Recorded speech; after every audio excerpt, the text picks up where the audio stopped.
അപ്പൊ സാർ എന്ന് പോലെ ആളെ വിടണം? ഇന്ന് തന്നെ വിട്ടോട്ടെ. ഇവരെയോ? എന്റെ ഹോട്ടലിലെ സെക്യൂരിറ്റി ജോലിക്കോ? അതെ സാർ, നന്നായിരിക്കും, ഡീസന്റ് ആയിരിക്കും. ഇവരുടെ രൂപം ഭാവം കൊണ്ട് തെറ്റിദ്ധരിക്കുന്ന വേണ്ട, നല്ല മിടുമിടുക്കന്മാരാ. സാർ ആരോടും പറയില്ലെങ്കിൽ ഞാനൊരു രഹസ്യം പറയാം. ഇവിടുത്തെ പോലീസ് ഉണ്ടല്ലോ, നല്ല കൊടികുത്തിയ കള്ളന്മാരെ പിടിക്കാനും എണ്ണം തികഞ്ഞ റൗഡികളെ നിലയ്ക്ക് നിർത്താനും വളരെ രഹസ്യമായിട്ടുള്ള ആൾക്കാരെ കൊണ്ടുപോയിട്ടുണ്ട്.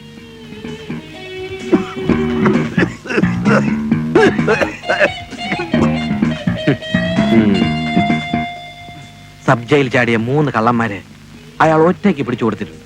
കണ്ടാ തോന്നൂല്ലേ? ഇല്ല. കർശനമായ റിക്രൂട്ട്മെന്റിലൂടെ അല്ലേ ഓരോരുത്തരെയും തെരഞ്ഞെടുത്തിരിക്കുന്നത്.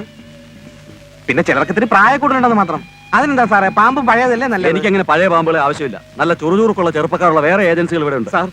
സാർ വയസ്സന്മാർക്ക് ഈ നാട്ടിൽ ജീവിക്കണ്ടേ സാർ? Sir sir please.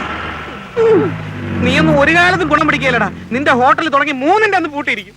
എന്താ പറഞ്ഞേ? നമ്മളെ വേണ്ടാന്ന്. എന്തിനാ നോക്കുന്നത്? നിങ്ങളെന്നും അയാൾക്ക് വേണ്ടെന്ന്.